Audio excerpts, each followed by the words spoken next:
के लिहाज से भी समझना होगा। मैं आपको एक उदाहरण देता हूं। गोधरा दंगों की बात बहुत होती है, गुजरात दंगों की बात तो बहुत होती है। वहां क्या हुआ, नहीं हुआ, कैसे सिर पर पट्टी बांधे हिंदू जो है वो आक्रामक दिख रहा है, वो फोटो बहुत वायरल होते हैं। लेकिन अगर आप इसी क्रोनोलॉजी में जाएंगे और देखेंगे स्टेप 1 क्या था कि सबसे पहले हमला हुआ था साबरमती एक्सप्रेस पर, हिंदू कार सेवक जिंदा जले थे।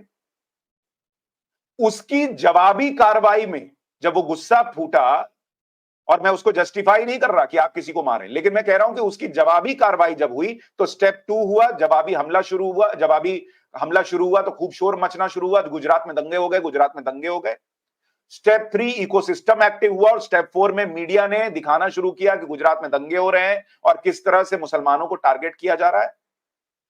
स्टेप 5 याद कीजिए किस तरह से मीडिया नेताओं और इन्फ्लुएंसर्स ने सारी चर्चा गुजरात दंगों पर शिफ्ट कर दी। साबरमती एक्सप्रेस में कार सेवकों और हिंदुओं के साथ क्या हुआ था, जीरो कर दिया। आज तक भी उस पर कोई चर्चा नहीं होती। आपको याद है किसी कार सेवक की मौत का, जिसकी मौत हुई उसका नाम तक आपको याद है? बिल्किस बानो सबको याद है, लेकिन किसी एक कार सेवक का, उस पूरी बोगी में जो मर गए हिंदू, उनमें से किसी का नाम आपको याद है? नहीं याद है। इस तरह से ये इन्फ्लुएंसर्स और मीडिया काम करती है। उसके बाद मानवाधिकार टीम एक्टिवेट हुई, ह्यूमन राइट्स के नाम पर पूरा हंगामा हुआ, सब कुछ हुआ, गुजरात दंगे रुके जो रुकने चाहिए थे। और उसके बाद स्टेप 8 फिर इसी तरीके का कहीं मामला कहीं और हुआ।